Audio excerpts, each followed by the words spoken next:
I'm Dr. Misha Thompson with the U.S. Helsinki Commission, and I'd first like to relay my apologies from Congressman Hastings, co-chairman of the Commission. Unfortunately, he's ill today and he will not be able to join us.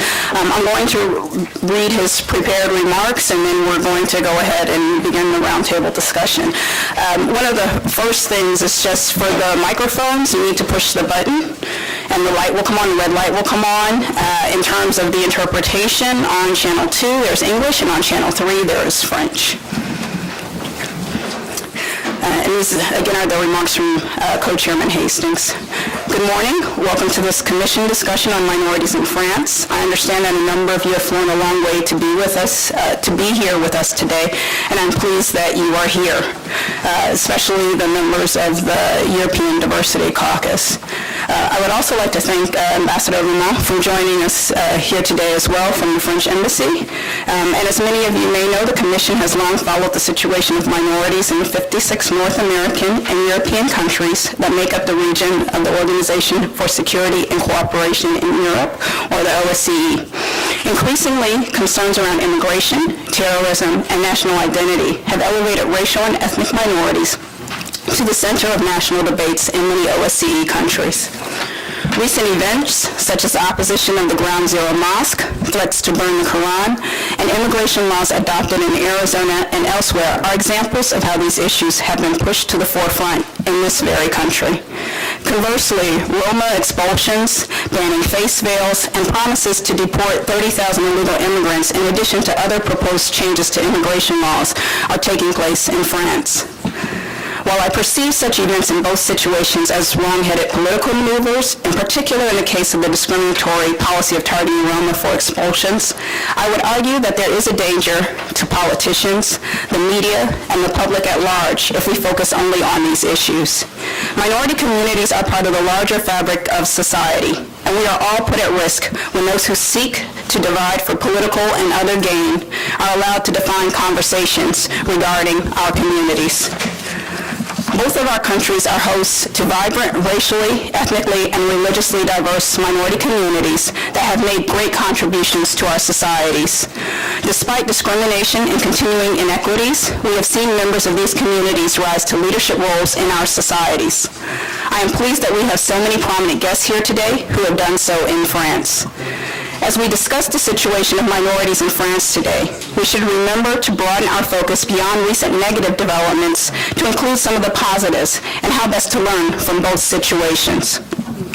I am curious to hear how the French public has responded to the Roma policies, but also what the status of President Sarkozy's plan for the suburbs is following my visit to such a community in 2009.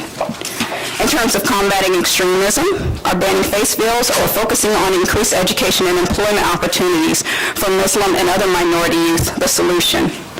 Lastly, is there really a global effect that has brought more minorities into politics in France and elsewhere in the world? I hope that today's discussion will touch on some of these points, and I look forward to the answers. I will now turn things over to Mr. René Lake, who will be moderating today's session. Mr. Lake. Thank you very much, Mishka. I want to remind everybody that English channel is channel 2 and the French channel is channel 3. So we're going to start immediately the discussion. I think it's going to be a very lively and a very interesting one, considering the actual situation in Europe. As some of you may know, in fact, yesterday the European Union has decided to engage into a legal action against the French government on the issue of the Roma expulsion. So the ambassador of France will be talking to us in about an hour. So he will be here around 12:10. So we'll have a 20-minute conversation with him. I think it's going to be really interesting. And so we have basically an hour to engage in a conversation here among the panelists. So I will suggest that Alain Dolium, who is a leader of the François Bayrou parties, Modem, to maybe start the discussion and tell us what the situation of minorities in France, and especially in the public sector, as Alain was himself a candidate for the presidency of Ile-de-France recently, and it will be interesting to have his perspective. Alain, please, go ahead. Thank you for the introduction. I'm going to speak in French to be precise and to keep the timing. Dans un contexte de crise économique et sociale importante, le lien social en France se délite à grande vitesse. Les clivages identitaires sont de plus en plus nombreux, attisés par ce que j'appelle une classe destructrice qui joue la carte de la division. Or, la nation France est confrontée à des défis colossaux pour sa bonne évolution. Il est donc temps de capitaliser sur l'ensemble des forces vives, sans aucune discrimination, avec une logique d'unité nationale, pour apporter des réponses de fond à ces grands défis. Une nouvelle génération politique doit mettre en place toutes les conditions permettant à notre société de reconnaître son multiculturalisme et d'atteindre une ère post-raciale. La France doit changer sa relation au monde, fruit d'une vision obsolète, dans un processus de globalisation qui lui échappe.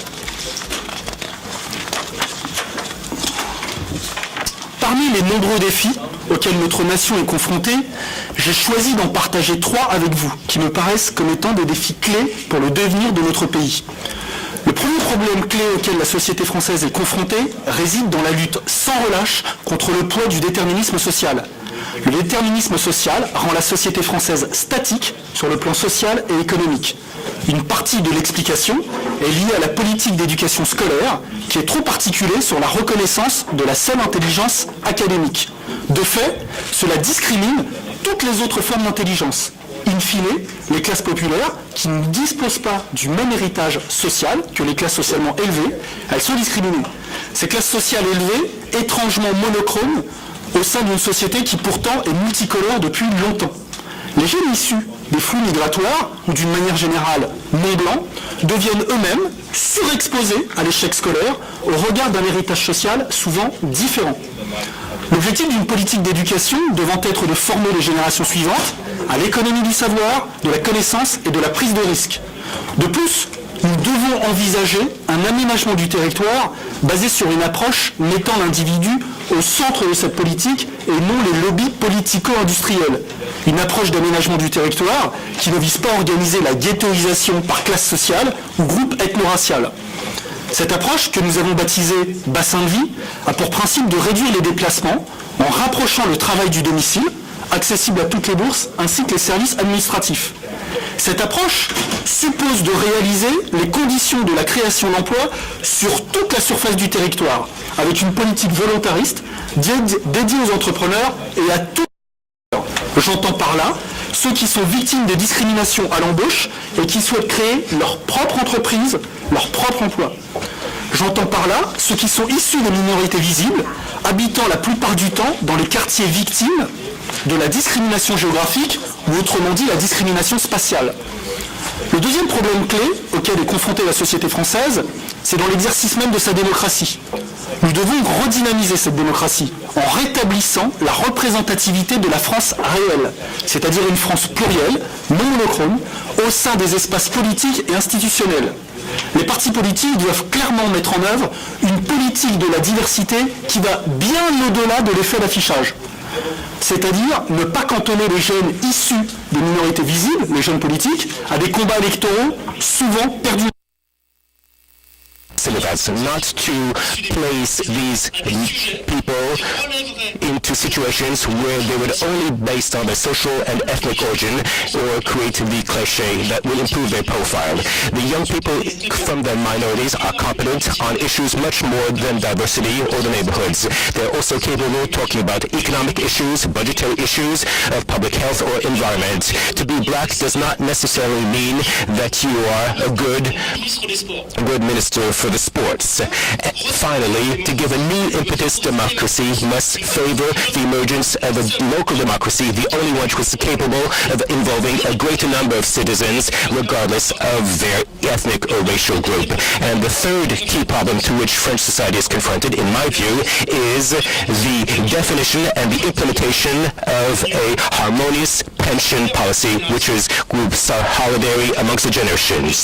This pension policy will only succeed if it is accompanied by a political economy, a policy that can create jobs. We must create favor the creation of small businesses by the special French-style Small Business Act.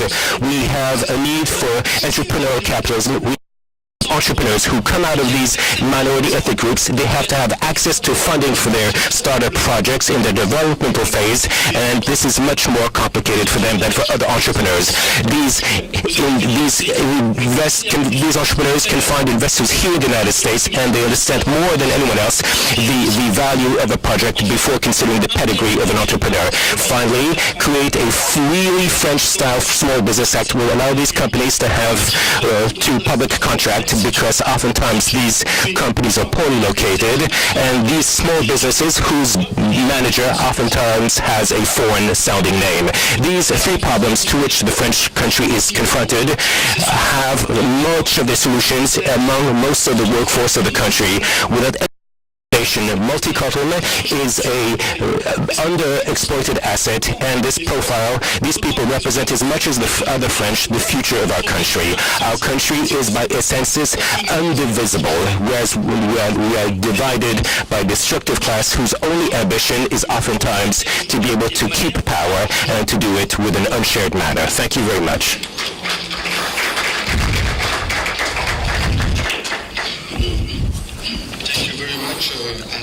Dolium. Now we're going to ask Rokhaya Diallo, who is the head of an organization who use humor to deconstruct ethno-racial prejudice, to tell us about our perspective on the debate on the situation of minorities, the situation of the issue of diversity in France. Rokhaya. Good morning, everyone. Thank you. I will try to make my presentation in English. Please excuse me for my English in advance. So I am the president of a French organization called Les Indivisibles, whose aim is to deconstruct ethno-racial prejudices through the use of humor and irony. Our organization seeks to address in particular those prejudices and stereotypes that devalue French identity for certain citizens for reason of their phenotype, their name, their origin, their real or imagined religious affiliation. The name of the association refers to the first article of the French Constitution, according to which French Republic is indivisible. In the context of the European Union, the creation of Les Indivisibles was inspired by a German organization. So the creation was inspired by a German organization called Der Braune Nob, which means the brown mobilization. The objective was to make obvious the fact that one could be at the same time black and German. So is it in France. So we aspire to deconstruct the automatic association that systematically links phenotypes to nationality and therefore presupposes that a non-one person cannot be a real French one. We have drafted a charter that has been made available for you outside and also on our website, whose first articles declare that being French is not a question of appearance, that being French is not something that one can see, and therefore is not, for example, indicated by skin color or phenotype. Today, in 2010, France seems to conceive of itself as a country whose inhabitants have white skins and are of Judeo-Christian background. White French are commonly referred as French stock, suggesting the idea of a purity of French national origin.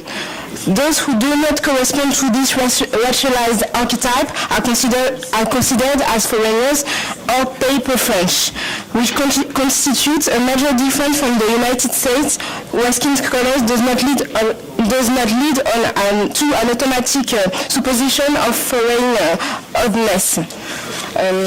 So the work of Les Indivisibles goes well beyond a regular media watch. Last year, for example, for the first time we organized the Yabo Awards, a humoristic parody of the Academy Awards that, with a banana skin on the guise of a trophy, honored those public personalities such as politicians, journalists and artists who authored the most racist remarks. So the name of the ceremony was inspired by the advertisement for a popular Instagram breakfast drink called Banana, The ads are notoriously racist and well known in France and thick with the racialized symbolism from the colonial age. The phrase "yabon" is a pejorative attempt to reflect the black dialect of a colonial subject, embodied by the famous tirailleur sénégalais who still graces the product's cover, who could say "c'est bon" like we say in good French. I'm sure it will be of no surprise for you that no one of the winners came to get his trophy, their trophy.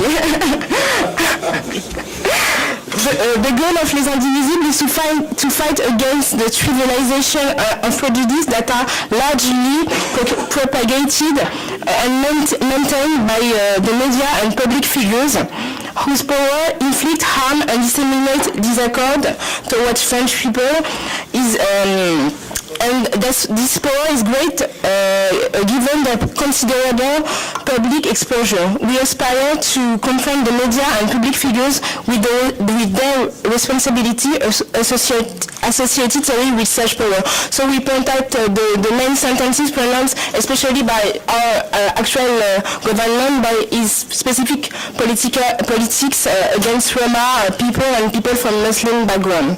So thank you for listening to me.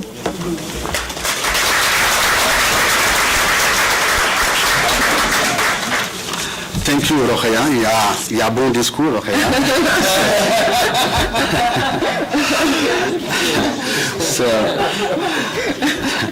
So now I'm going to give the floor to Khalid Amdani. We're going to maybe take a couple seconds to tell us about his own background and the type of work he does in France, and maybe have a few remarks on the debate. Thank you. First of all, let me thank you, all of you, for your kind invitation, and I'm going to speak maybe in between my friends Rokhaya and Alain. I start in English and I switch to French very quickly, I think.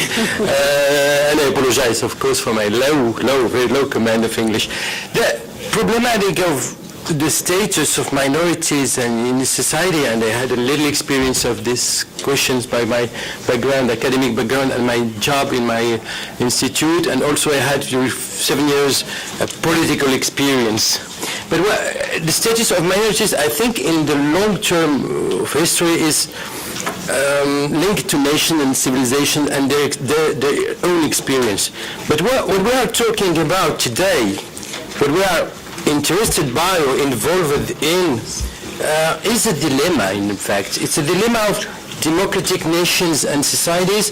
The dilemma is this fragile equilibrium between liberty and equality, and how a democratic country can or could or should organize a fair and equitable equality, of course, for all the citizens.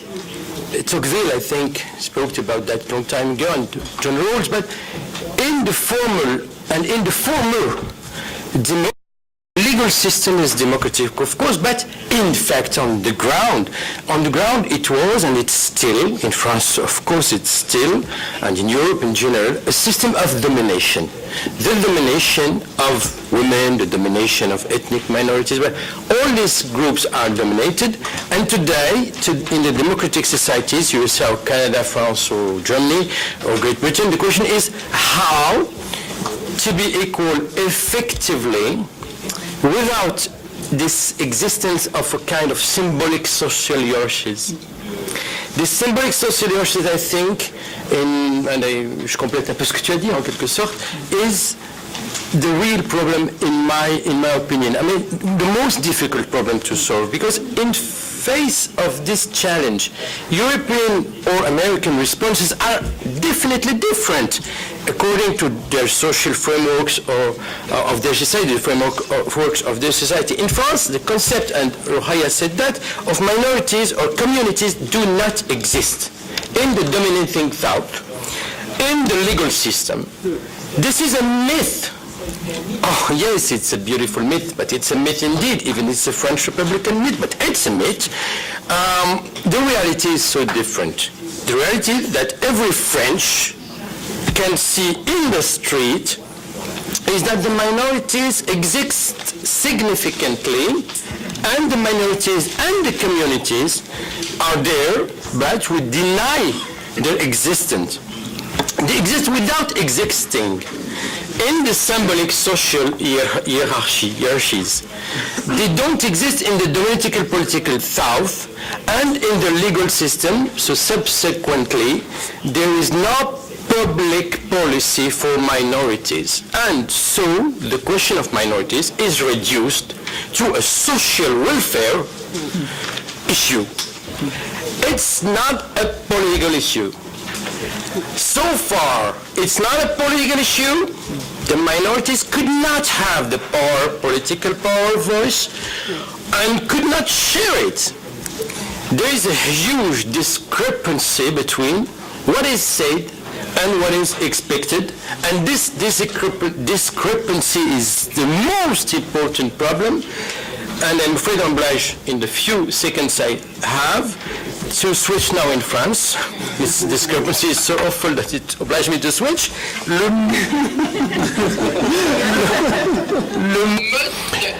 The mode of access to the political class and the mode reproduction excludes minority by their own design. The social, economic, and cultural obstacles from a statistical standpoint that encounters every person to the political level, and there are more symbolic obstacles. These psychological obstacles and others. There's a real problem. People who come from ethnic or racial minorities are more and more people who come from poor backgrounds, and they are perceived as being not members of the social corpus and also of the national fabric. And what the French political leaders urge to the minorities that we represent, and Alain knows it very well, you come from a more modest background, madame, they say you must erase or even deny all of your differences because you are in the Republican universality. But every time you try to run for office, or each time you're endorsed for office, they are told, yes, but your differences will cause us to lose these elections. So we have constantly this urging, which means that the three challenges that Anna mentioned, to which I subscribe, we'd have to have a complete overhaul of the educational system. We have to do that in order to inoculate these differences from the very beginning for the long term. The media system has to be completely overhauled to create an imagination of diversity and not just ad hoc on-the-ground actions. And we must target to build a French-style patriotism. Of course, we have to be very beautiful and very aesthetic, of course, a French-style patriotism in which you have local rooting, because we have to acknowledge all of our regions, Burgundy, Nièvre, Creuse, or Seine-et-Marne. We have to enshrine all of these regions, truly rooted in the local level, accept our history, the good, the bad, and the ugly. We must be open towards Europe, which is our border that has to be constructed, and we have to be open to the rest of the world for political, moral, environmental issues. Thank you very much.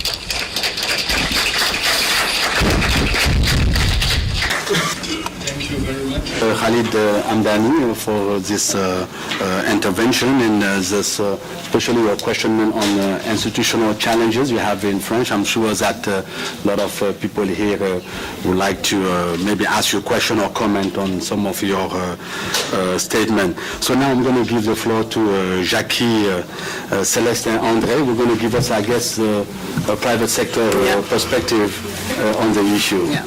Good morning. My name is Jackie Celeste Andre. I'm Diversity Director for the L'Oréal Group. I will speak to you entirely in English because I'm an American living in France. So no, I won't switch on you. I may though, not knowing it though.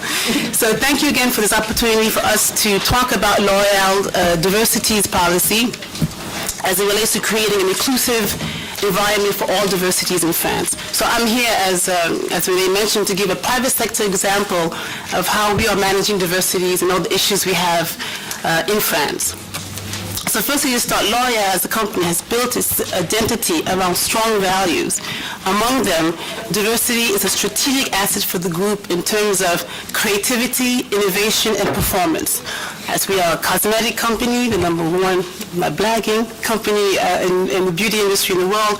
We understand that beauty and diversity go hand in hand. And so through various engagements, such as the group's Code of Business Ethics, signing the Global Compact in 2003, L'Oréal has formalized its commitment in favor of non-discrimination. In 2004, L'Oréal was one of the first companies in France to sign the Diversity Charter in France. For L'Oréal, signing the Diversity Charter was important and coherent with the group's values. It was another impetus for us to continue to challenge ourselves to be an active participant in creating a climate of inclusion and equal opportunities in 3 areas: within the workforce in the company, within the workplace in the company, and outside, and especially in the marketplace in France. So after signing the charter, we just didn't want to sign another charter, just to sign a charter. A string of events took place, starting with at corporate headquarters in France, of which setting up a diversity team with dedicated members with resources and developing a policy that covers 6 diversity areas. And I was hoping to show this to you, but I have no screen. So the areas in that include nationality, ethnic and cultural background, social background, gender, disability, and age. So with those 7 criteria, of which ethnic and social diversity is one of our core areas that we're working on. It's important to note also that our North American division of L'Oréal in New York started earlier than we did in managing diversity with an office in New York headed by the Vice President in charge of diversity. So coming back to L'Oréal France, the focus of this roundtable is minorities in France. I'll top line just a few initiatives that L'Oréal has implemented in France. And it's important for us also in my discussion to note when I say when we talk about visible minorities in France, include, for example, populations from Sub-Sahara and North Africans, Indians, Chinese, and increasingly other Eastern European countries who are suffering vastly from discrimination. So as we all know, in the U.S. and other parts of the world, discrimination is perceived to be the single most important integration barrier to the workforce in France.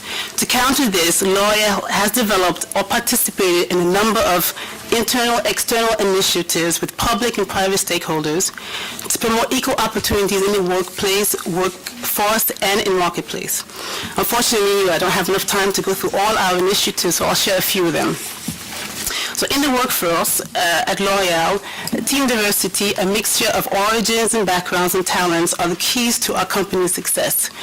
Of course, we are a company, so we're looking for performance above all. Diversity at all levels in the organization promotes a higher level of creativity and a deeper understanding of our consumers. So when it comes, for example, to recruitment, L'Oréal has identified major avenues for identifying talent. Diversification of the group's recruitment channels by setting up partnerships with associations targeted to different minority groups, creating and participating in recruitment fairs also dedicated to minority candidates who experience difficulties in the job market, and also and it's really key, also by working and raising the awareness of our partner schools so that they themselves develop a social and cultural mix amongst their students, providing the workplace with talents from different communities. For example, L'Oréal joined a government plan called the Plan Espoir Banlieue, that committed the group to facilitating access to employment for candidates coming from underprivileged neighborhoods, and most of them are what we call visible minorities. And so today the group has approximately 9% of the new hires of young people under 26 coming from these areas. So we are increasingly including with the workforce in France more and more ethnic communities. Another example is working to promote equal opportunity in education. Education is a key to success in any society, and it helps to overcome barriers that minorities face. Therefore, the group invests in education at different levels, at the high school level, the college, the post-grad levels, with very basic projects like scholarships and mentorship programs, creating a bridge between the private and the educational system, which is very, very new for France, unlike in the U.S. where we have that type of involvement for a long time. We've also made our application process much more objective, recognizing that as a group we had our own house cleaning to do to make sure that we are not inadvertently discriminating in our application process. And we are currently testing anonymous resumes which remove all identity from to identify the candidate's origins. We're testing that to see if that's another type of action that we can use to prevent discrimination during the workforce. So in regards to the workplace, for companies like L'Oreal, discriminatory attitudes, behaviors, the lack of awareness and of diversity issues are some of the biggest challenges for us to succeed. We have to make sure that our employees understand what diversity is, and we need to be able to change attitudes and behaviors. To help us with this, since 2006, we've developed a specific diversity training program aimed at about 8,000 managers in Europe in 32 countries. By the end of 2009, over 6,000 managers have done this training in Europe, of which 3,500 managers have done the training in France at all levels of management, from the CEO down to product managers, for example, in marketing. The next phase involves training the balance of employees in France that totals about 14,000 people. It's no small feat, but we believe it's necessary because changing behaviors of our employees, it's going to be a key factor of success to making diversity work for L'Oreal as a company. My time is up. Okay.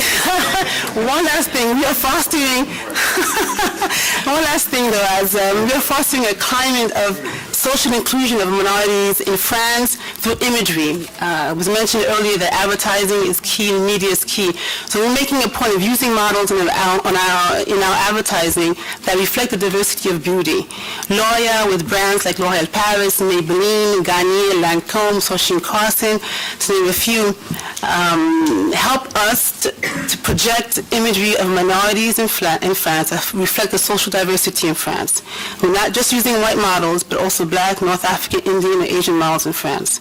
So in conclusion, there's a lot we need to do to change, to learn in regards of managing diversities. We've continually challenging ourselves, checking our progress. We've developed the first diversities progress report. I'll be able to leave some examples for you that show what we've done, where we are, and we have a lot more work to do, but we believe we are heading in the right direction. And for that, I thank you for your attention.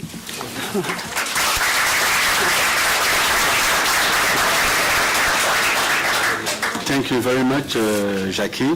Now, to close this first round of intervention from our panelists, I'm going to give the floor to Kag Sanusi, and I think it's good that you're finishing this panel because it's going to be the common point between the public sector, the activists, the community development people, and the private sector, as is responsible of the Charte de la Diversité, which was just referred to us by Jackie a few minutes ago. So it will be interesting to tell us a little bit about this public-private partnership you guys have created through the Charte de la Diversité, and maybe make some few remarks. Merci pour m'avoir donné la parole. Thank you for giving me the floor, and thank you so much for this invitation. I'm going to be speaking in French today. Indeed, the Charter for Diversity in France is the first charter within Europe which constitutes a companies. Those companies commit themselves to no longer discriminating. This is an awareness of discrimination, and thus this commitment aims to set in place various policies. The Charter for Diversity is implemented by the companies as well as by the public policies. This is something that is managed with the various public and private structures. And our aim is simple, and this is what I'm going to talk about. Indeed, in France there are two perspectives. Either the glass is half empty or it's half full. And a great author once said that we tend to make our difficulties greater than they are and our liberties smaller than they are. So many things are not going well, but we do have 3,000 companies that are committed to doing something.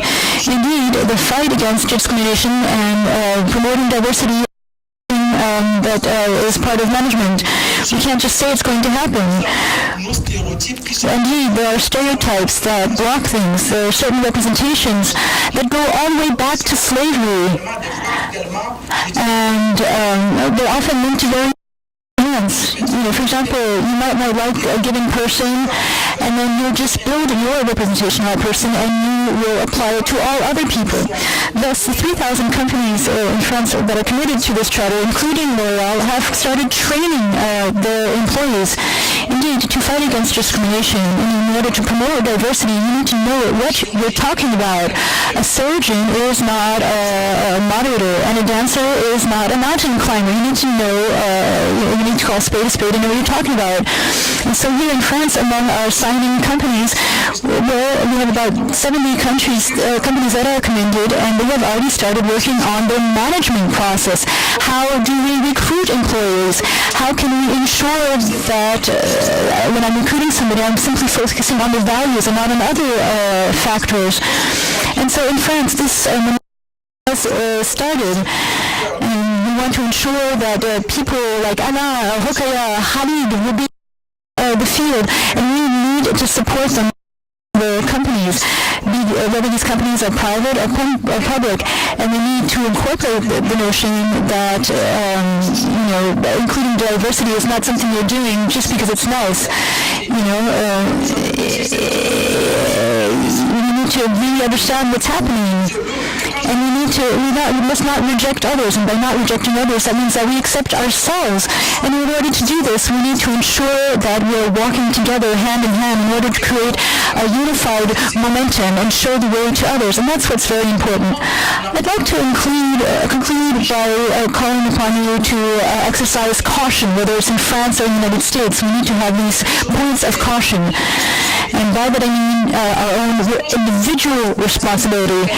We often tend to say, oh yeah, this needs to be done, that needs to be done, and so you may say, oh, the state needs to do this, the NGOs need to do this, or the NGOs say, oh, the company needs to do that. The minorities say, oh, the whites have to change. The Asians are going to say, no, the blacks need to change. The Arabs are going to say, no, somebody else needs to do it. Let's face up to it. We all have our own individual responsibilities. Individualism is important. What are we going to do? Talking about diversity, what are we going to do afterwards? We say it's bad to discriminate against others, but then we're amongst ourselves. Guys, for example, talk about, have very macho statements about women, or sometimes we say bad things about homosexuals. We ourselves, we need to really focus on our own commitment within this societal issue. Another point of caution, we need to say things correctly. In France we tend to perhaps disguise people. Rather than saying a black person, we say a colored person. Perhaps in the United States you don't say colored. In France saying a colored person has zero meaning. A black man is a black man, and that should not be an insult. And a homosexual is a homosexual. That is not an insult. And we need to really incorporate these notions when we're talking about diversity. Last point of caution, in my opinion, is the issue of forgetfulness. Of course, we try to recruit people who look like us. You come from a certain university, and so you focus on people who come from that same university. And so if I see French people, for example, sometimes I'm going to head towards them. And so forgetfulness is something we need to be awareness. We need to remember this notion of representation. We may be drawn to somebody, but that's not a reason to recruit that person. You need to recruit people based on their skills. You need to open up doors. So those are just a few words to talk about the Charter for Diversity in France. Our aim is so that together, and together is the key word, we need to ensure that our society can be something that we are proud to leave to.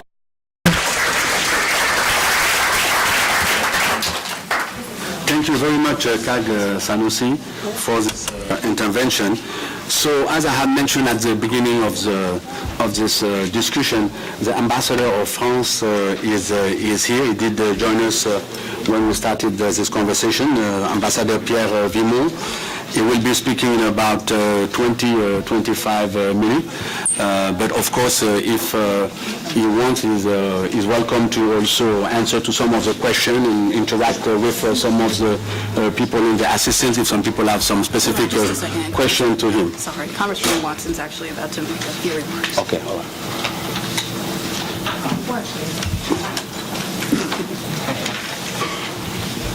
So we have a surprise guest.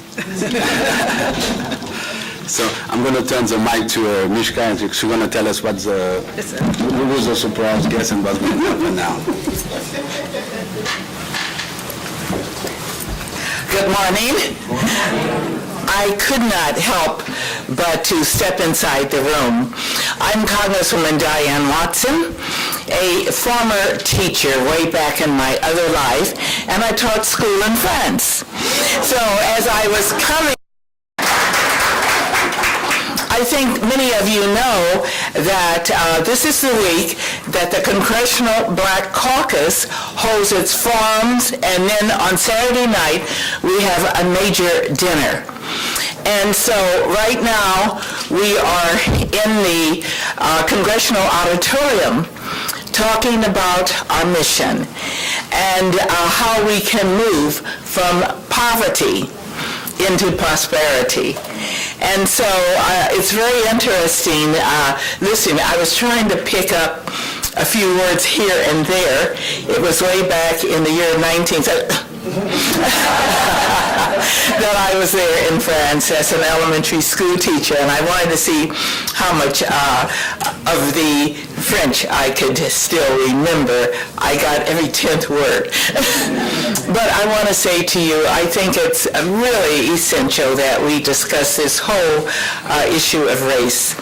And I found full acceptance when I was in France, as long as I did not criticize what was French. I found France to be the most nationalistic nation I had been in.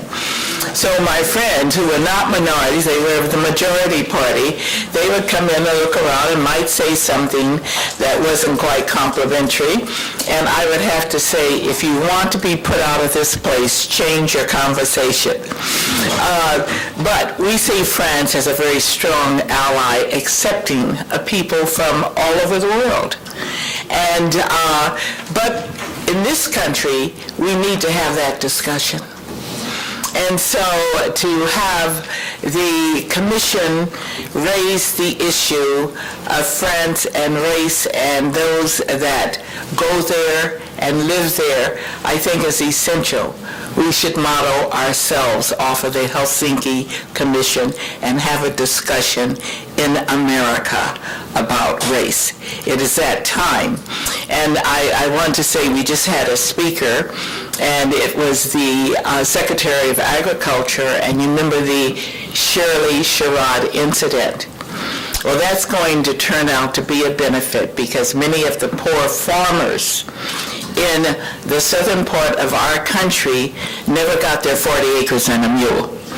And as we do the appropriations out to various departments, we have failed to compensate those that use slave labor to produce the products and the produce that America most desperately needs. So thank you, Helsinki Commission. Thank you, those who are witnesses. I want to say to the ambassador from France, thank you for being here and acting as a model for us here in America, because we're still a young nation and we have not perfected democracy as yet. We are working on it, and we are so pleased that America elected someone who is African American. So this is a very timely discussion you're having, and really teach us how to perfect our democracy. Thank you for coming here.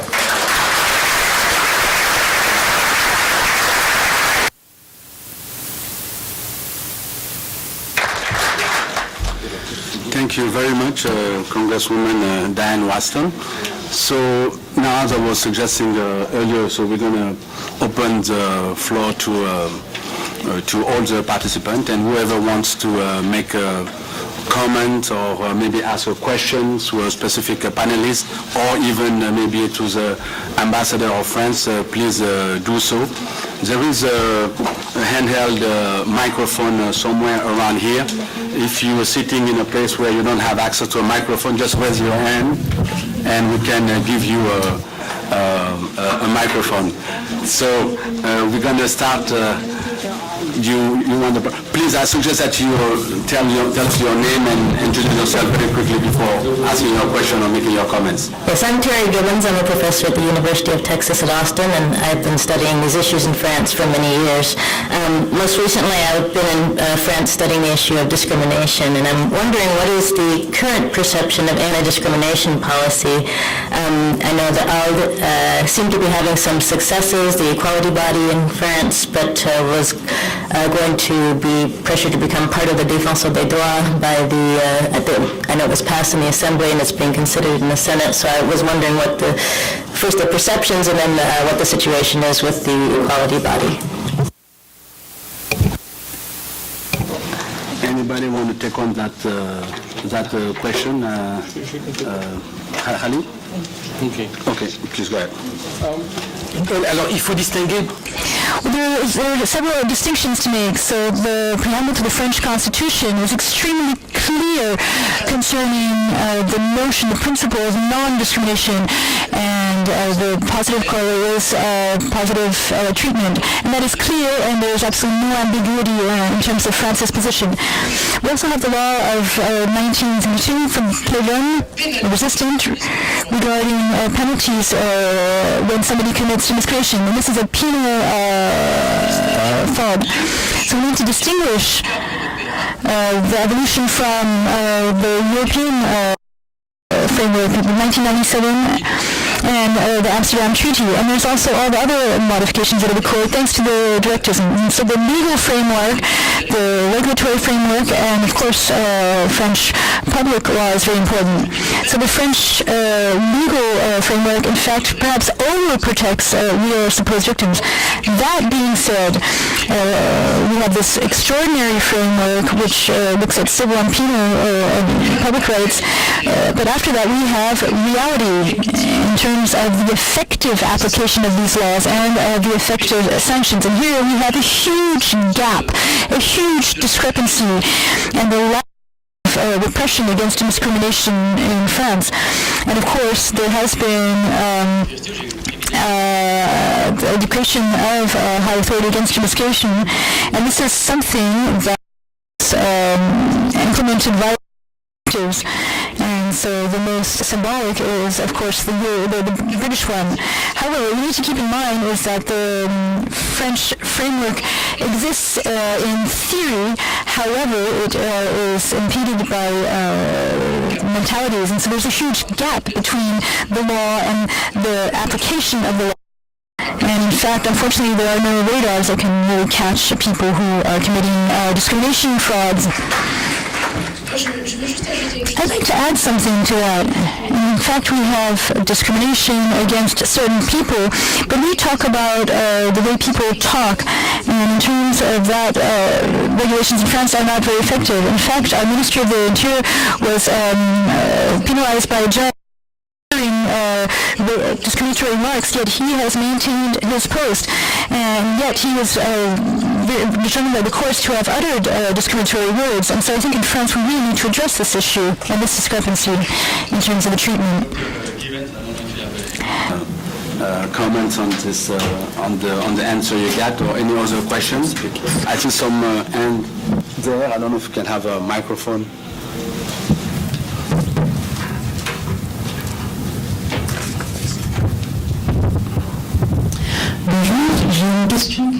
Hello, I have a question for Jacqueline Celestin. Earlier at L'Oréal, an anonymous resume process. And I'd like to know whether you think this procedure is effective. In fact, as all the speakers said, it's a very deep-seated problem related to economic and political conservatism. And so I'd like to know whether this anonymous resume is an effective procedure, because what you're really doing is just delaying the moment when the job applicant will have an interview, a face-to-face interview. And so if there's discrimination still exists, then the answer will continue. The same vein. Just a two-finger on this. Thank you for providing the business perspective here, because of course we talk a lot about education, but if people are educated and there isn't a business community that's receptive to qualified minorities, then obviously we have a problem. And so I was wondering what kind of legal constraints there are in France to have an explicitly positive discriminatory policy within a company. So if there are issues, seeing as how France has this policy of race blame, whether a company like L'Oreal can be very explicit in its recruitment of minorities, or whether it won't run into legal problems with lawsuits, etc. Thanks. Okay, to answer the first question on the if anonymous CVs are efficient or not, we don't know. That's why we're testing it. We're testing we're open to testing all types of methods to help us overcome barriers to perceived barriers to getting into interview process. We know that in France, last names, origins of last names are very discriminatory in France. We know that where a candidate lives, if they live in a good neighborhood, they won't have a problem. But if they live in a bad neighborhood, they will have a problem getting an interview. In France, in resumes, photos are used on resumes in France. And we know that if you look at a photo of someone, you can clearly see where that person is coming from. And so these are things that are process-driven, and we're looking at all kinds of ways to help overcome that. We don't know if it's sufficient or not. The CV, the anonymous resumes were tested in different countries already. It was tested in Italy, and the results are not conclusive. So we know that doesn't work in Italy, so we have to find other ways. For us in the company in France, what we've done already in terms of objectively cleaning up our application process is that candidates can send their resumes through our website. And as when they do that, of course, all factors are there, name, address, etc. So what we decided to do is before the resume filters down to the operational HR managers, we remove automatically the address of the person, when we can remove the photo. So we're already filtering the resumes to, again, provide to remove what we know to be barriers to getting into the interview process. And in regards to, I guess the second question is more, is L'Oreal setting quotas in terms of hiring? If I can restate your statement, your question is that, do we set quotas for hiring different types of communities? And no, we don't do that. It's pretty much illegal in France. So again, it's illegal, but we have to make sure that we are getting the right talent, and that's why when I talk about diversifying where we go to meet candidates, that's a key factor, a key action we're doing to make sure we're going to different schools in different neighborhoods. We're not just going to big campuses, HSC, a science pool, which historically L'Oreal has been going to, and we realized that we're getting the same profile of students. And so we're now going to universities in France and don't have the same image as they do in the US. So we're going to universities, we're going to different types of campuses to try to meet the talent that we know is there, and we need to be able to reach out to them. Thank you very much, Jackie. Myself, I lived in France for a long time, several years, and I was there when the whole debate started on the quota for women in the political list. So at the same time, there is no quota policy in France. There was France may have been one of the first countries in the world to bring a quota policy for women, and I think a lot of people thought about it was very progressive. So it's interesting to know where we are now. That was like 15, 20 years ago. I mean, the ambassador will certainly remind that to us. But I think that a lot of Democrats around the world were very happier about that, but it's interesting to see that it's not really translating in the minority word. But I think that Alain Delium would like to say a few words. Alain, please.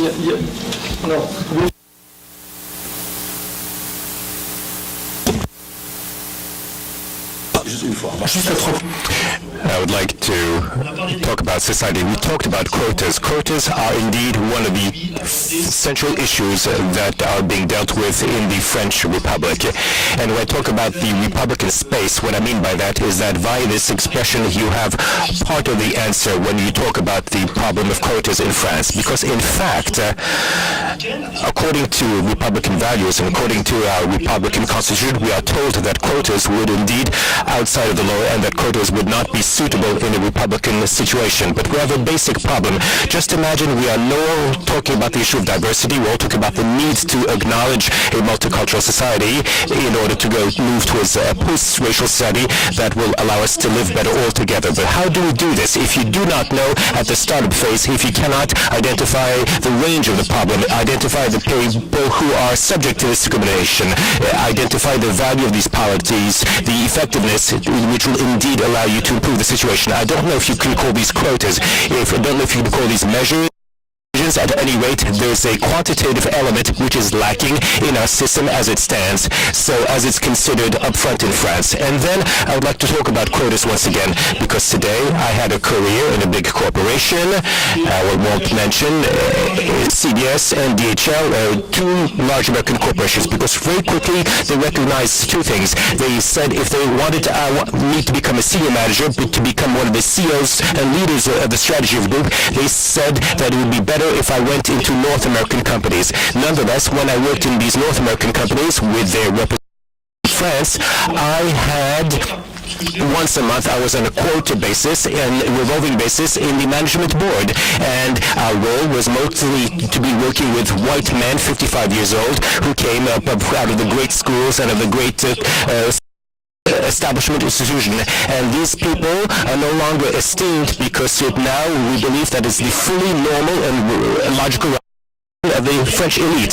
The third point is the nature per se of these quota, which is a basic problem which consists in saying, yes, okay, diversity, how can we introduce it, how can we measure it, how can we improve all of these things? But I believe that there's something that we do not talk enough, namely the positive contribution of diversity, because today we have to admit in a company such as L'Oréal, which has market segments which are present all over the world, market segments which are targeted according to consumers, male and female, who belong to different ethnic and racial groups, it would seem that it would be suitable and effective for the company and many other corporations, given the globalization of the economy, to have profiles which represent all of the markets that the company is involved with. So I tend to believe that in order to improve the issue of diversity, you have to look at the economic benefits thereof. I just wanted, if you allow me to, just to add, just to comment on quotas, just to note that in France, it's acceptable to have quotas on the hiring of people with disabilities.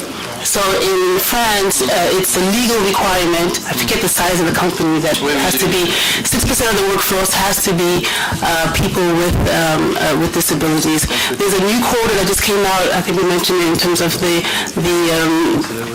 board of directors, where they are trying to get more women representation at a very high level. So it's now I think 40% of the board has to be women. So it's another quota.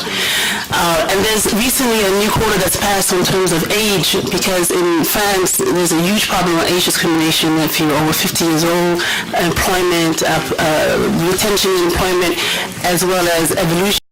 A problem, and so with the weight of the social security problem in France, we need to maintain older workers in the workforce. So now there's a quota that's put out. So progressively we see where the government is institutionalizing laws to address issues, and so maybe one day, who knows, maybe there'll be a quota in regards to ethnic representation. Khalid, maintenant, je passe la parole. 30 secondes, c'est qu'il faut réformer la Constitution. Yes, we have to reform the Constitution in order to establish quotas. Indeed, in terms of gender parity, that was done in the Constitution. That was done, but But all you need to do that is to reform the Constitution.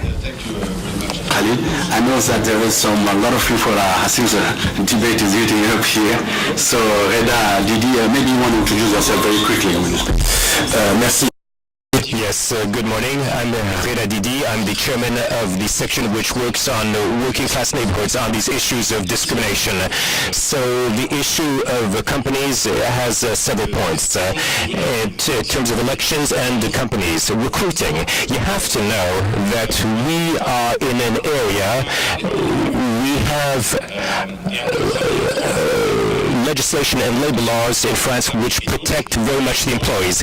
Therefore, hiring is much more complicated, and firing a person is also complicated in France. So during the hiring process, you have to talk about this in a very vulgar manner. A hiring process is a challenge. It's complicated, so recruiters do not want to get it wrong about this person that they will hire, because to fire that person will be very expensive. So you also have to think of a second thing, is that in France, according to recent studies which have been demonstrated, the mixing of persons and the mixity of marriages and people who blend together is the strongest in the world. Mixed marriages. So people like each other. People do live together. People frequent each other. People get married and they have children. And in France, ultimately, we have a problem with a very small elite, which is the case in all countries of the world, and they close the doors to power and they let nobody in. And given that we are the visible markers of this diversity, finally, because this is basically due to a social difference, as my colleague said it very correctly, notably Hamdine and Rokhaya Diallo, we are visible and we can see that we're not there. We're not in the boards of directors, we're not represented in parliament, and we can see that we're not present in all spheres of power. So what are the solutions? So the issues of quotas is interesting to me, but has to be limited to finding the good diagnostic of the situation. We're in companies. You cannot give a position of manager and say that you have to this number of blacks, Asians, and North Africans, because I wonder who's at the door and who's allowing people to enter. It's just like a nightclub. Who lets you club? You let the person, and you have to allow people in who are compatible with your policy. So you have to be cautious there. But this is a real issue, real question that we have to ask ourselves about ethnic groups, and we have to come up with the right diagnosis, because oftentimes we attend conferences and we don't have the same diagnostic, but we have to come up with the right solutions. For example, the ALD, the Committee to Fight Discriminations, I find that a shame. For issues of real competitivity, we have multiple competencies. I think our country can go much further if we indeed show our skills, and we have to find in the neighborhoods these people who are very competent, who are very skilled, and find them where they are. But in this issue of competitivity, this Committee to Fight Discrimination, for example, let's take a country that is similar to ours, Great Britain, same population, same ethnic diversity. Their budget is different. They have to understand that.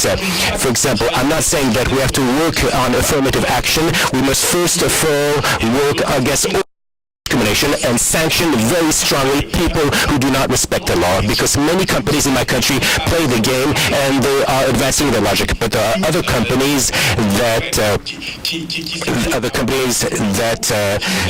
don't allow us to reach the higher levels of management, because at our level we do mostly get by. I have you in the list Aurélie Ganga, and please introduce yourself in a minute or two. Hi, je suis Aurélie Ganga. Je vous parle en français. Je suis... My name is Aurélie Dogar. I have just concluded a Master's in Management at Sciences Po, and I've just created a company in Europe, and this is the Caucus of European Diversity. Why did we create this group? Because we wanted to go to the world's greatest democracies and to transpose all of the tools that have been used to ensure integration of minorities in each country. And the first debate that we're starting here is the one that we're having today in the United States. And we're very happy that our ambassador honored us by his presence. And we're very happy that these companies are supporting us, such as L'Oréal, La Charte de Diversité, Les Echos, and other groups. But I'd like to say this is not a problem that is specific to France. And I believe that we will all win together. Discriminations are not exclusive to color of skin or exclusive to homosexuals or to handicapped people. And for example, in my university, Paris Dauphine, we talked about the issue of handicaps because people who have handicaps have many problems in France joining companies. So what we want to do is observe, come up with tools that can be applicable given our history. France is a beautiful country. We love our country, and we are happy also to be able to have these exchanges with you. But we want to let you understand that we have a lot to contribute to do. Perhaps this might be the opportunity for another fact-finding visit where Americans can come visit our country, find out what we do in terms of health, education, and the treatment of young people. Thank you very much. Much. I know there's a lot of people who would like to speak. I see some of those names.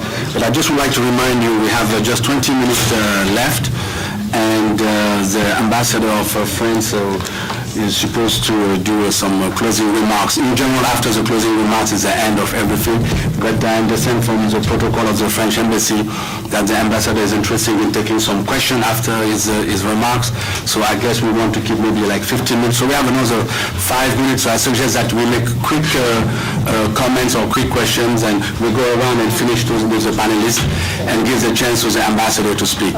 Please, sir. Yes, my name is Philippe Romagna. I am here thanks to the invitation of Dr. Sefok Marilyn to take part at this annual convention of the Black Caucus. Now, with respect to discrimination or affirmative action, this is a proposed solution, but I'd like to talk about the work that various groups are doing in Guadeloupe, because I live in Guadeloupe, which is part of France and Europe as well, but I'd like to talk about the work that is being done. And here, what's at stake is working on the root causes, be they at the so-called whites and the problems that we have within our community. It is indeed true that our community does not really because we have had a break of affiliation towards our history, and it's because this is a treatment that exists. We must really understand why this break has occurred and why we have to work on ourselves. I'm not talking about French people or white people. We have a work to do on our own selves to figure out why we do not project ourselves. We just live day by day. Why we do not block to the future. Why do we talk about diversity? Many people know exactly what they're doing. Everybody knows well what you're doing.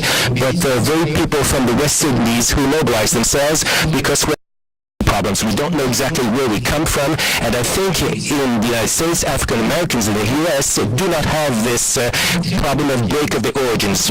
American blacks know exactly where they come from, but when we were freed from slavery, we were told we were just the French and your ancestors were the Gauls. So we have an identity problem. We want to Guadeloupe, but we have this major problem, and we're trying to solve this, and this will go along with these problems of discrimination which are being dealt with here. Even in America, sometimes the time can be extensible. So I just learned that we have 15 more minutes, and so we can go until 12:45. So here's what I suggest. The ambassador has to leave at 12:30. So if it's okay with all of you here, we're going to stop the exchange, Q&A for a moment, give a chance to the ambassador to make his remarks. I will not call them closing remarks anymore, and give you also a chance maybe to ask him 3 or 4 questions before he leaves. I think it's going to be very interesting. So by the way, I'm very surprised that nobody really has raised in a very specific way the issue of the Roma riots or situation in Europe, and I'm sure the ambassador will take a minute or two to talk about it in his remarks.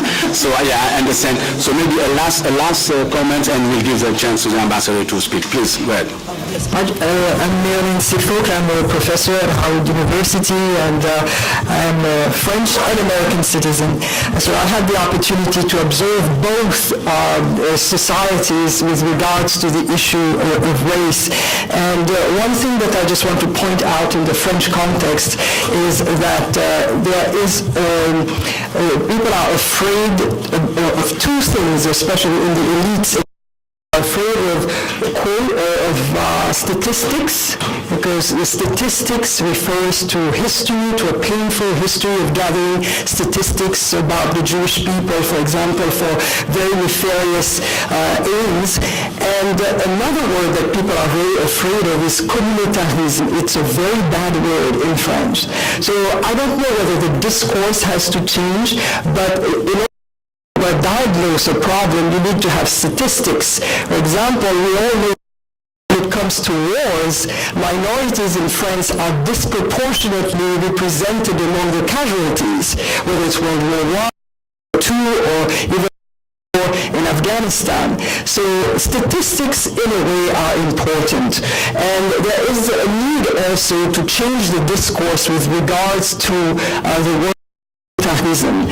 Communautarism is a bad word in France. There should be a way to approach it so that people feel comfortable talking about communautarism.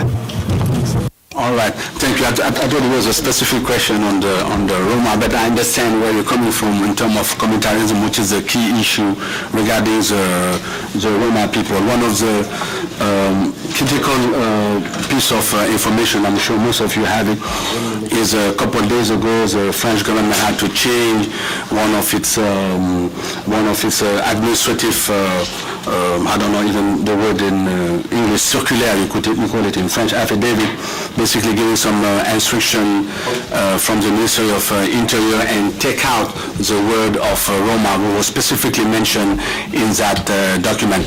And as I mentioned earlier, also the European Union had engaged in a legal action against the French government on this issue. So I'm sure the ambassador either will talk about it when he makes his remarks or will certainly take some of your questions. So I'm really pleased to have Ambassador Pierre Vimont take the floor now. Ambassador.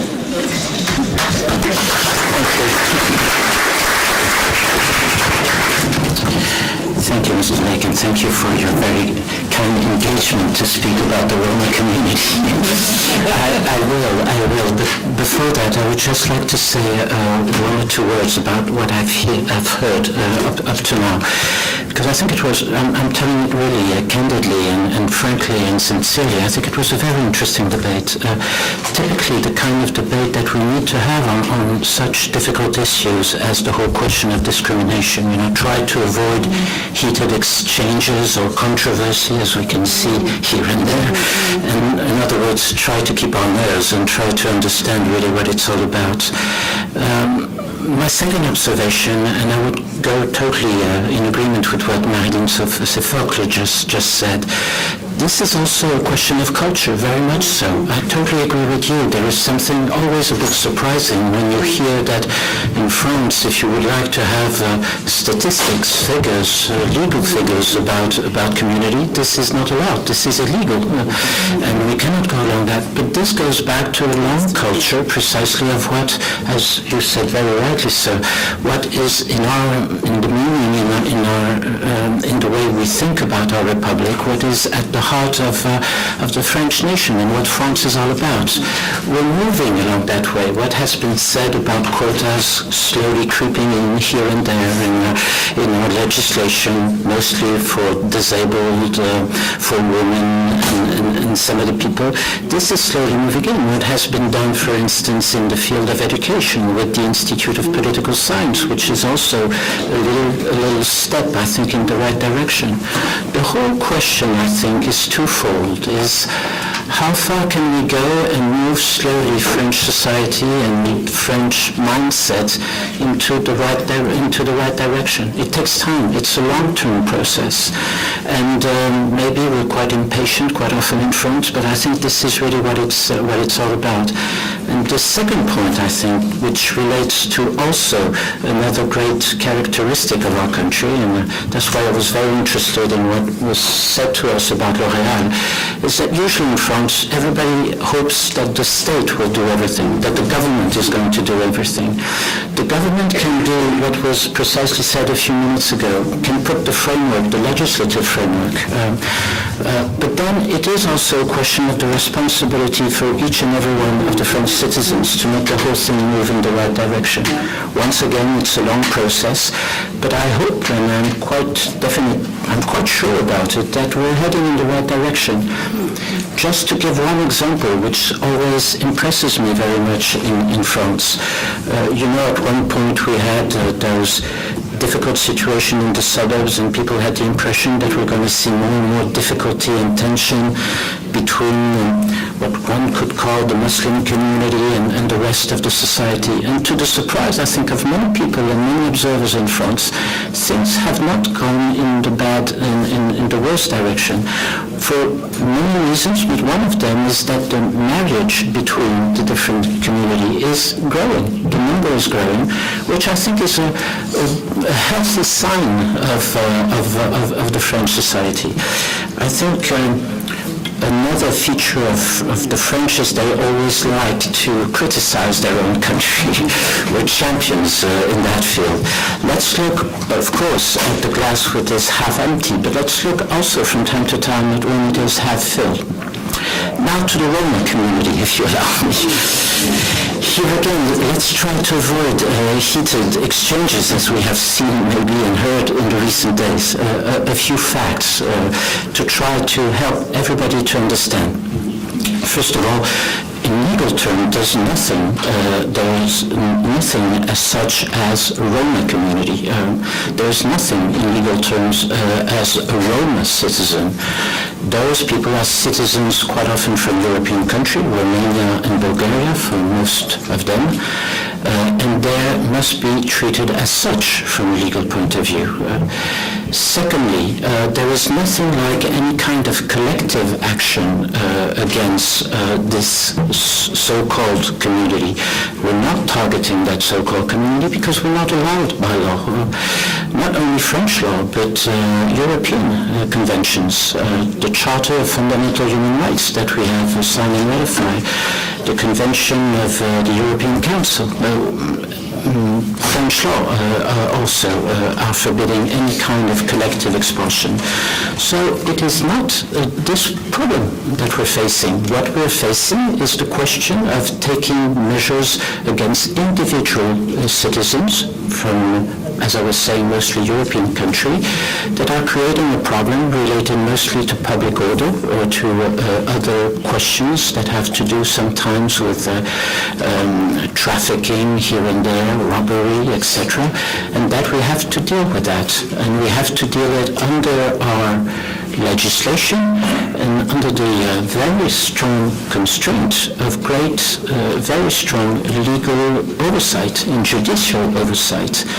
And I'm very, to some extent, not totally surprised, but very much interested that as we've seen a lot of report of what has been going on recently in my country, I haven't read anywhere that recently about some of those individual measures that have been taken, administrative courts in France have cancelled them. It has been recently the case of 2 courts that have just cancelled measures that have been taken there because every one of those European citizens have the right to go to the French courts and ask for the cancellation of those measures.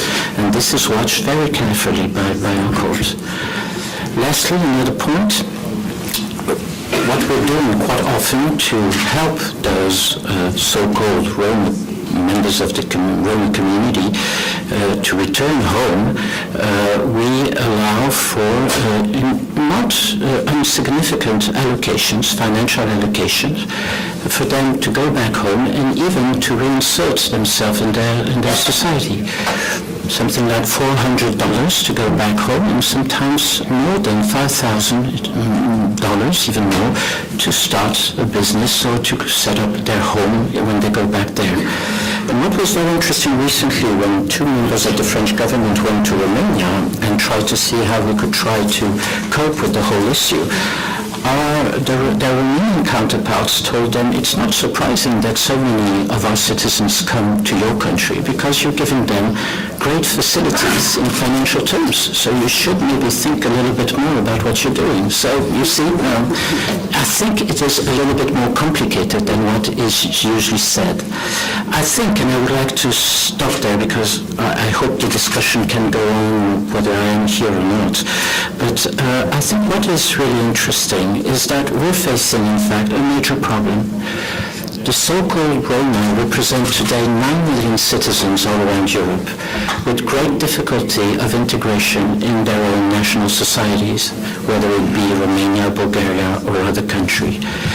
Every country to which there are going, circulating around Europe, is facing exactly the same problem as France. Not only Europe, by the way. Canada has recently decided to set up again the obligation of visa for people coming from that community, which means that everybody is facing that problem.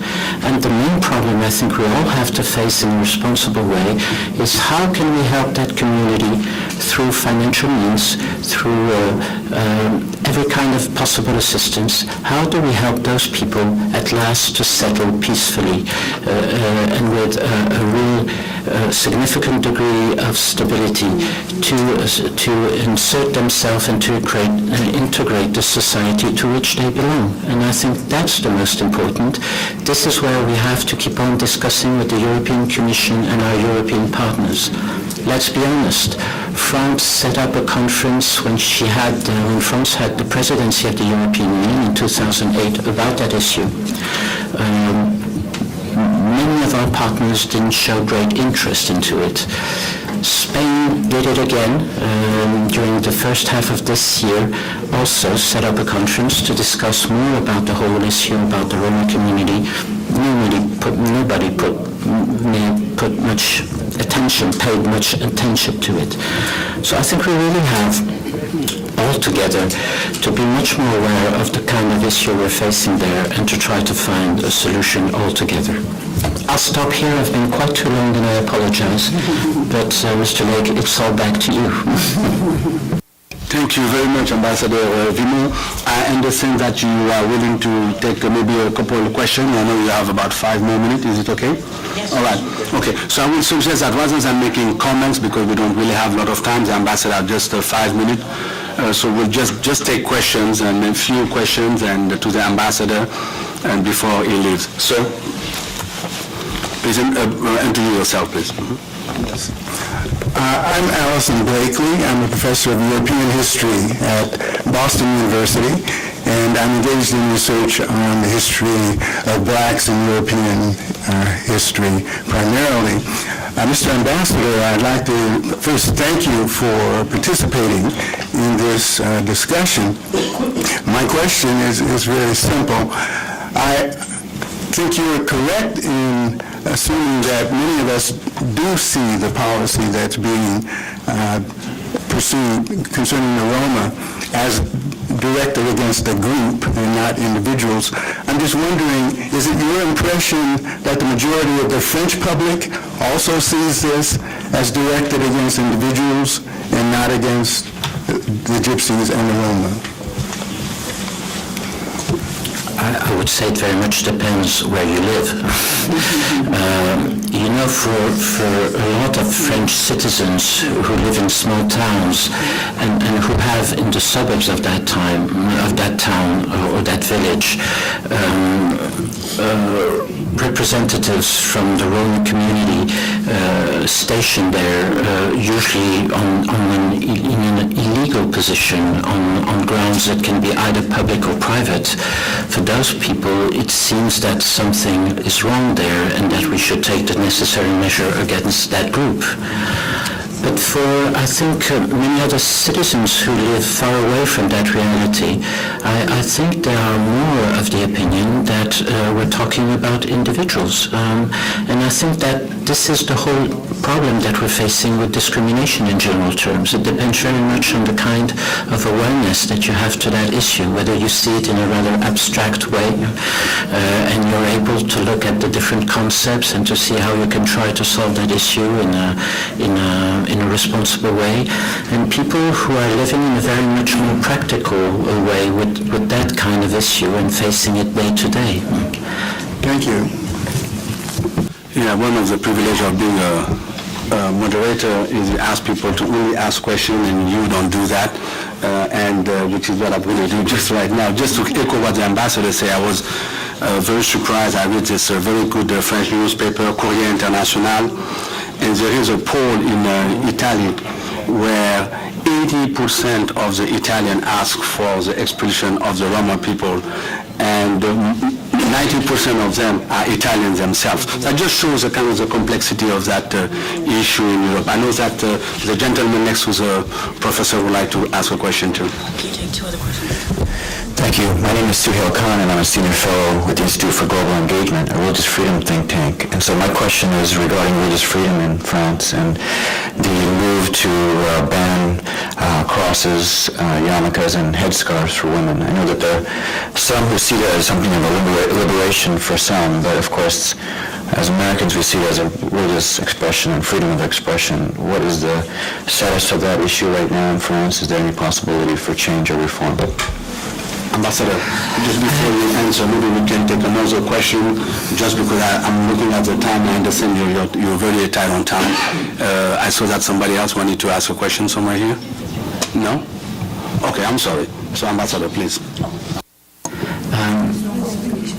Your question is a very interesting question, and I'm not saying that as usually because I'm embarrassed by it, but because I think you're at the heart of really the difference of culture between our two countries. I think we both start from the same point, freedom of religion or freedom of speech, even to a large extent, and we go exactly to contradictory conclusions. Just to give you one example before coming back to your point about the freedom of speech, in France there would have been any difficulty starting from the same principle of the freedom of speech to stop that strange preacher from Florida who wanted to burn the Quran. We have everything in our French legislation that allows the government to stop him before he goes ahead, if only because his speech could create public disorder, and because of that you have the right in France under clear legal framework to do something, which is totally different from yours.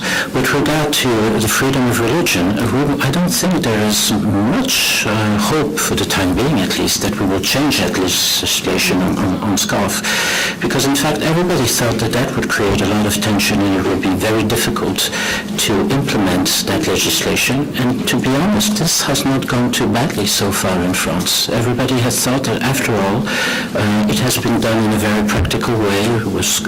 In some schools where they had some difficulty, they have tried to see how they could cope with it, but at the end of it, looking after a few years of the implementation of that legislation, people feel, and people who are in charge of managing our school system, who didn't know how to behave with regard to that issue, have found a clear path on which they can work, and I think this has not been this has not been too bad so far. But once again, I agree with you. Seen from an American point of view, this looks like a kind of infringement of the freedom of religion. We see it as the possibility for everybody to live together in good coexistence, with the idea that the separation between church and state is really implemented in what we consider as mostly, as before everything else, a secular society. With regard to the burqa, I think, because I know that some of you would like to ask the question, I think this is a different issue, if only because from a religious point of view, and many of the Muslim leaders we have been able to talk to about the burqa do not consider the burqa as part of the precepts of their religion. It's something else. It's a tradition that exists in some areas of the Muslim world, but this is not a religious habit or even rule, and therefore this is something quite different. And it will be very interesting to watch how reaction appears in the Muslim countries now that legislation have been adopted now by our two houses. And mind you, we still have to go through now the Constitutional Court that will have to say also its opinion about this. But it will be very interesting to watch and observe the kind of reactions you will get in Muslim countries. And we'll see. Thank you very much, Ambassador. I promise your staff that you will be leaving at 12:30. It's 2 minutes after 12:30. So thank you very much for your time.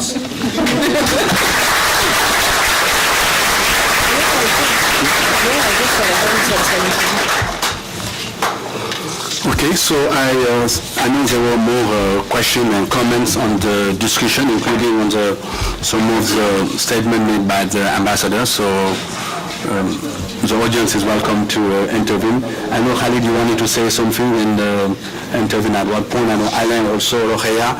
But if there is in the public first, maybe a few questions or comments, please, Professor. With regards to the banning of religious symbols in French culture, in French life, I would take you back probably to the history of France. France has a long history of war. It was where the basis was religion, whether we think of the 100-year war, the 30-year war, the 7-year war. So this is a process of wars that have been fought in France and where the basis in part was religion, in part or in the whole was religious. So France has come to some sort of a modus vivendi where secularism is what prevails, and it's very dear to France, and laïcité is what they have, what the French have come up with. So it's very dear to the French, the separation of church and state. Thank you. Any other comments or questions, please? Thank you. Trois remarques extrêmement.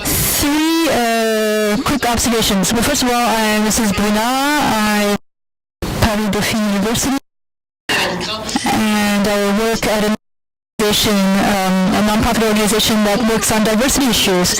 So first of all, you mentioned the impact of diversity on the performance of companies.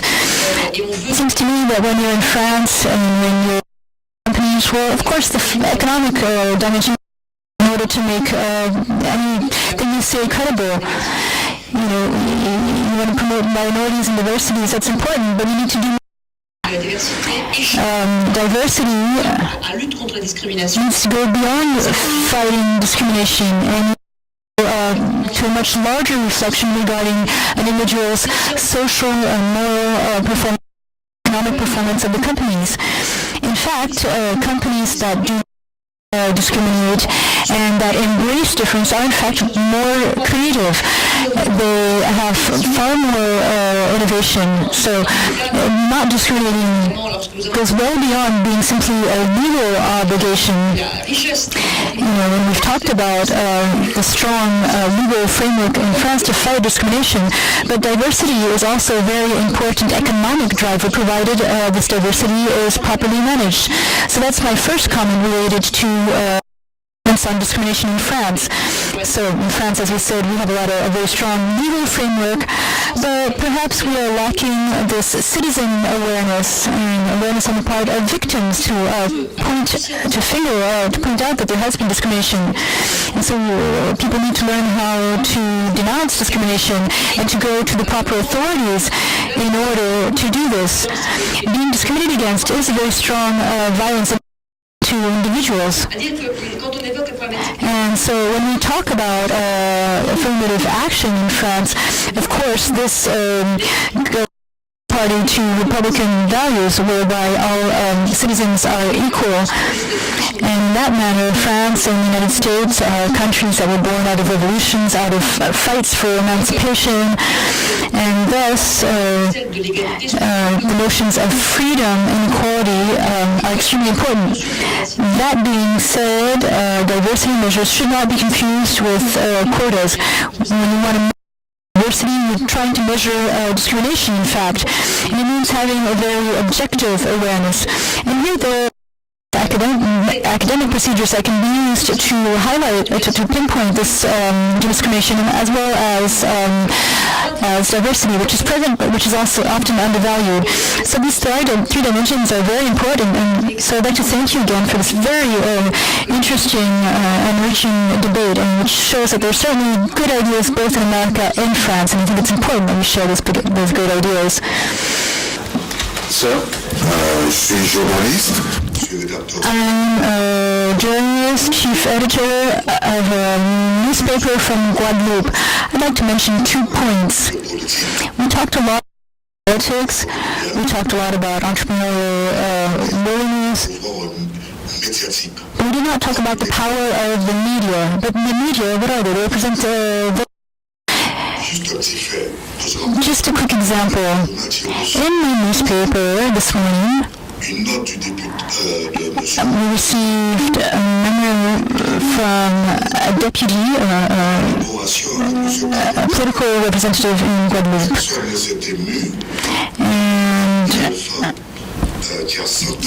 And so something happened 100 years ago. Something that is well known. Nobody mentioned this event, though. And so, Monsieur Chabrol is a famous cineast, and when he died, that was spoken a lot about. So it's not the same treatment for all topics. And so I'm not trying to criticize L'Oréal, because L'Oréal has certainly made a lot of progress. But I did read an article recently, and the article talked about that famous glass ceiling. Indeed, L'Oréal's policy, our external policy, is very realistic in terms of the corporate policy. For example, in the United States, there are more black people, and so L'Oréal is putting a lot of black people in the company because that's an economic advantage. Whereas in France, that is not the same situation. And so we have the blue-red code, bleu blanc rouge, whereby people were recruited basically on their physical appearance. And so now that has been exposed. And so I'm very pleased that L'Oréal now has a much more adapted and inclusive policy. Finally, to conclude, I just wanted to say you have laws, but not all laws applied. And there are a lot of populism strategies that are used towards voters. Jackie, to maybe react to that if you want to. You don't have to. If not, we can move to another question. Jackie?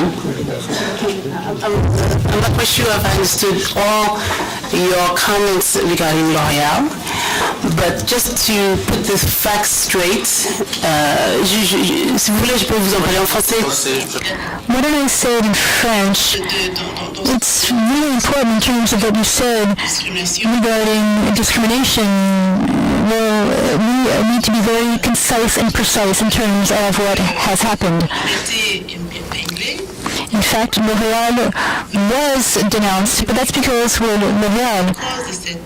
But L'Oréal was not the culprit behind that situation. First of all, we're not talking about recruitment in terms of recruiting of managers. The situation occurred with an agency for hostesses for an in-store event. Thus, L'Oréal had not provided any recommendations whatsoever regarding the recruitment of a very specific profile. That did not come from us. It came from the recruitment agency. That being said, L'Oréal was criticized and blamed for the situation simply because we are L'Oréal, but that was not the actual situation. We need to get the facts straight. But, for example, in this particular situation, we were quite surprised, but we remained firmly convinced that our history, our background, is that we do not discriminate in terms of recruitment. Our aim is to move things forward and to move forward in a very proactive manner. And we wish to contribute to the progress of non-discrimination, and thus L'Oréal will clearly devoted to this aim and to promote the equal access for French citizens and citizens worldwide. Issue, I think we all heard your comments. We gave her a chance to answer because the organization was directly question in your comments. So I suggest that we move on. We have only 4 minutes. I know that a lot of the members of the panel want to speak, but I suggest we give them the last couple minutes and maybe take a couple other questions. Please. It's okay. Bonjour, donc je vais parler. Hello, I'll be speaking in French, and I apologize for that. I derive myself as Franco-Algerian. I live in France. I company, and I'm also chairman of an organization that promotes diversity in the workplace. To go back to the metaphor of the half-empty glass, I would like to provide the following reminder. It's good to delegate power, but you also need to take power, to seize power. For example, we have migrant entrepreneurship. That's what it's called in France. It's a real strength. And there are many company directors in France that come from all areas of diversity. For example, 15% of current companies are created by minorities. Therefore, in France, minorities have a real economic power. We are not well organized as you are in Caucasus. However, in terms of statistics and in terms of numbers, it exists and the momentum is increasing, and there is economic power that is held by the minorities in France, and I wanted to underscore that point. My name is Magali. I'm with the Gallup Center for Muslim Studies. I heard this morning we touched a lot on basically the diversity from a racial and ethnic standpoint. The focus of my research is more along the lines of religious diversity. This is, of course, a very, very challenging topic to discuss in a French context. I am from France originally. I've lived in the United States for many, many years, and I do travel to France to brief policymakers and opinion leaders on this research, but I think it is a very, very important dimension that needs to be included in the debate on diversity in France and the challenges that many people, we can't really even use the word community in the French context, but basically one of the key findings from our research is that French Muslims feel French, but the French don't embrace them as being part of the fabric of France. And this is something that we have a ton of research that I would be happy to share with anybody who is interested in, because it is a very important dimension in the diversity debate in France. Thank you. Thank you very much for sharing that, and I'm sure at the end of the conversation, a lot of people are going to come directly to you. So now, if there is not maybe a very last question before the panel can close, sir, please. Hello, I'm in charge of academic relations in Washington. I'd like to emphasize 2 points. There was a Pew Center survey that France is a country in which minorities are best perceived by the local population. For example, of all the countries in Europe, France has the best perception of Jewish people. And I would like to go back to that notion of freedom of religion. I come from a so-called invisible minority. I'm white, but I'm Protestant, and in fact in 1905 in France you had the law on secularism, where you have a separation of church in question was the Catholic Church. And when this occurred, it triggered a civil war. A lot of army officers resigned. There was a lot of civil disobedience, a lot of riots. And that's because French Catholics could not bear the thought that the French state was no longer going to represent the Catholic state. There's an old logo in France, an old slogan in France, Catholic and French. And so one of the main blocks in today's French society, and this is something that I really feel, there's a fear that there will be a new civil war centered around Islam. To simplify what I'm saying, in fact, history, we've already paid for that history, and we don't wish to start over again with that same. And so secularism in France applies also to Catholics.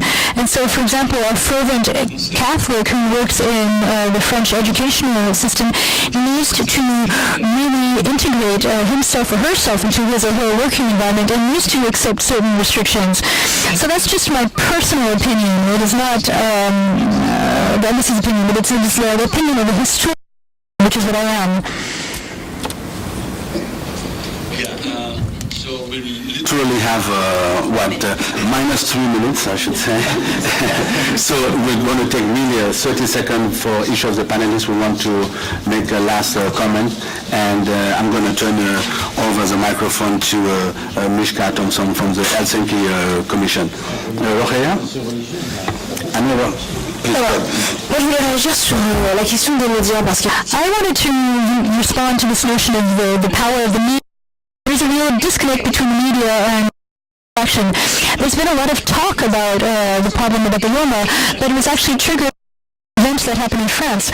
There were some travelers who destroyed a police station in France, and so the Ministry of the Interior reacted by lumping together all of the Romas and demanding their expulsion. And so what happens systematically is that politicians use events in order to react. Another thing that happened is that President Sarkozy is contemplating removing French from minorities. So, for example, this is because a young North African man had pointed a weapon at a policeman, and based on this event, the French publican decided that there are real that would be punished by existing sanctions, whereas there are other French people whose removed as if this French nationality was conditional. And I think it's very important to emphasize this. Politicians use this hidden racism as a political weapon. The Front National, the extreme right group, has also a second round of elections in France, and this is an important fact that we need to keep in mind. We've talked about the various veils. 2004, no veils in schools, and now another law, we cannot wear a full veil even in streets in France. And this was something that had a lot of media coverage. And in fact, in 2000, about 100 women who wore veils in school, yet this was a front page on French newspapers for months. And yet again, there are certain events that are showcased in the French media, whereas most people in France are not confronted with women wearing veils. And so the fact that there's a perception that is really nurtured by politicians as well as by the media. And the of emphasis on the Roma population is that because there's a politician in France who needs to distract attention from certain topics. And media have a real responsibility in terms of the representation of minorities. In fact, minorities are overrepresented when they take part in negative news events.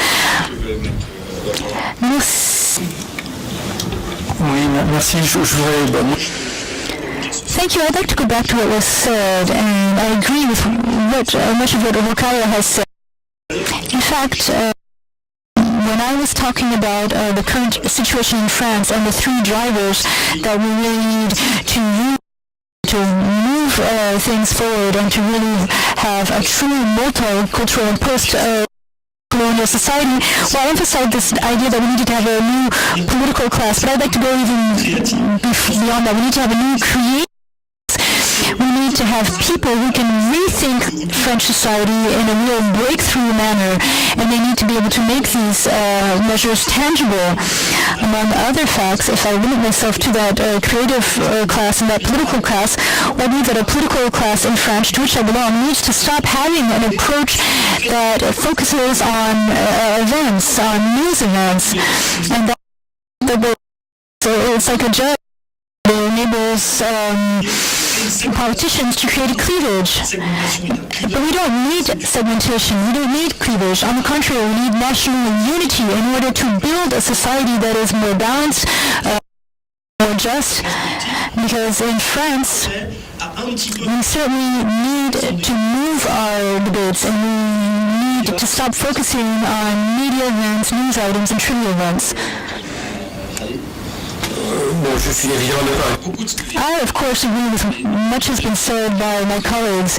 And of course, with Islam, people need to stop believing that Islam is a foreign body, a foreign culture in France. Let us remember that the first two crusades were not initiated by the British. The French decided that they needed to build the recovering of the Saint Sepulchre. And so French culture is largely imbued with Islamic culture. I'm not going to provide a complete reminder of all those historical events, but Islam and France have of course had difficult relations for a long time, but they are linked. L'imaginaire français, j'en suis, j'ai eu les pères jésuites à l'école. However, France is extremely Catholic, and this is something with non-believers. You have atheist, Republican French people are in fact profoundly Catholic. They confess continuously and they refuse to accept the acts, to take responsibility for the acts. And now, to go back to the law of 1905, well, it put end to a war that had been started by a republic that was called truant, but I don't think we need to go back to historical events. Clearly, Islam is not a threat to civil peace in France. On the contrary, it contributes to pacifying relations. The mixed marriages have been emphasized. That's important. And what is most difficult, to go back to the Rome situation, is the fact that people are evicted and then they come back. This is a legal detour that is quite difficult to understand. So legal experts understand all these matters. But to go back to the Roma, what is most unbearable for me, of course, significant funds are being given to Bulgaria and Romania, but these funds are not used properly. And what's most unbearable for me is that during World War II, and this is not, I'm not trying to make a funny comment here, during World War II, the Roma, the Gypsies were evicted.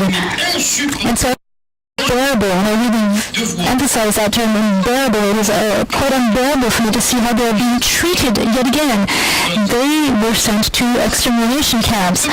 And so based on that historical fact, it is inadmissible for this matter to be taken lightly. Of course, I find it very they come and wash my car against my consent, but that's not the important fact.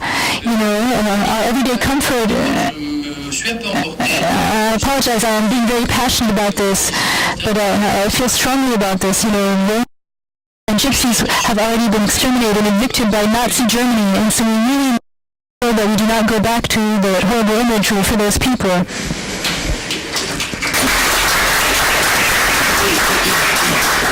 So from my closing remarks, it's simple, is that as a company we will continue to work on making our L'Oréal in France increasingly more diverse, with more diverse talent, people coming from different backgrounds, because we know, after having done a study on the link between diversity and performance, so we've done the first study in France, and probably the first one in Europe, where we've been able to conclude on not just a social basis, but on an economic basis, that, for example, when you have a team that's more equal, a better mix of men and women in a team versus a team that's just men, for example, the team that's mixed with women is extremely more productive than just having just a male team. We know that when we have people with disabilities working in a team, that it's extremely a colleague who has a headache to say, I'm not coming into the office today, and that person will come in because they see that the colleague who has a disability is coming in. And so we have more and more facts and figures based on economics, because at the end of the day, for a company like L'Oréal, not only just for the society as a whole, sometimes it sounds a bit crude, but it comes down to dollars and cents.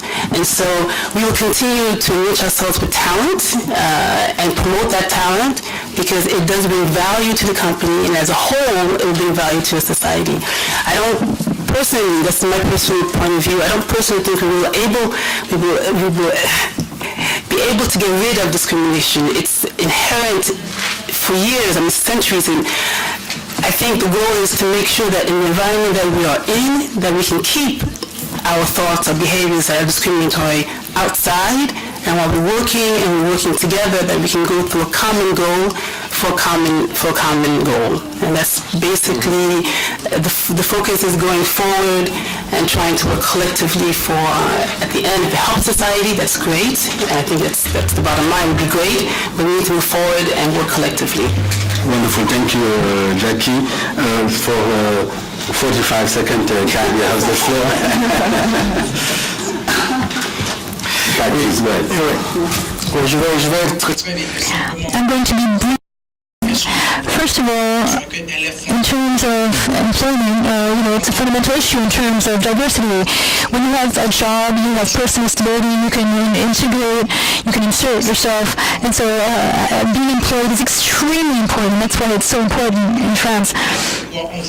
And so that's why we want companies to further commit themselves to that issue. Next, we have this notion of engagement.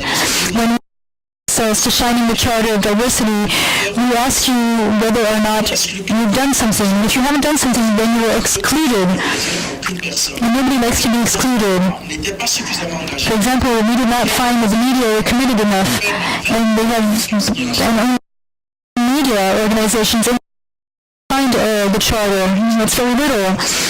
And so I'd like to conclude by saying that the fight against discrimination and the promotion of diversity means not only respecting anti-discrimination laws, but it goes well beyond that. I'm not going to, for example, it's not going into a bank and you have people of all different races and origins, men and women. But when you look at the organizational charter, what actually happens is that you have men who are in management positions, women on the bottom, and we need change that. I come from a region in France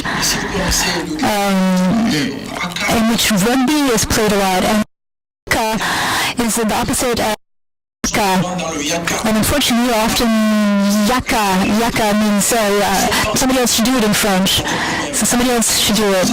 And so I'd like us to do a dance, because when you're in the haka dance, you're part of the working with others, and you are moving forth diversity.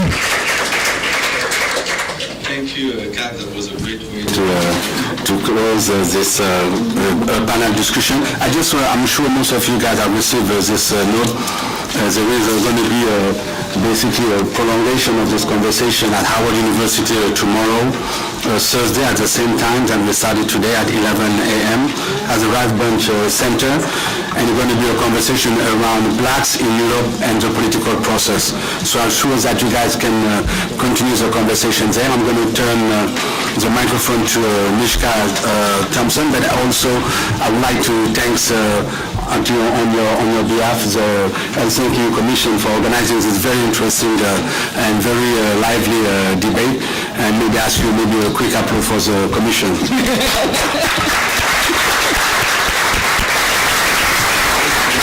Okay, just a few housekeeping things. First of all, we'll be back at 1:30. It gives us a very short amount of time, but we would ask that everyone go into the hallway. You may or may not have noticed there's actually lunch provided. They're box lunches. The options are turkey, beef, and veggie. We're going to ask that the panelists actually go out first, and there's a staff food that you are able to eat. In addition to that, as I said, we'll be back here at 1:30 p.m. The name tags will be taken off, so people will be free to actually sit around the table, etc. At 3 p.m. there's going to be a seminar just for the European delegations from members of congressional staff that will talk a little bit about policies, etc. in the United States. And then also this evening there are flyers on the table for a 5 p.m. reception that will be held at the Library of Congress that everyone here is also invited to. Thank you.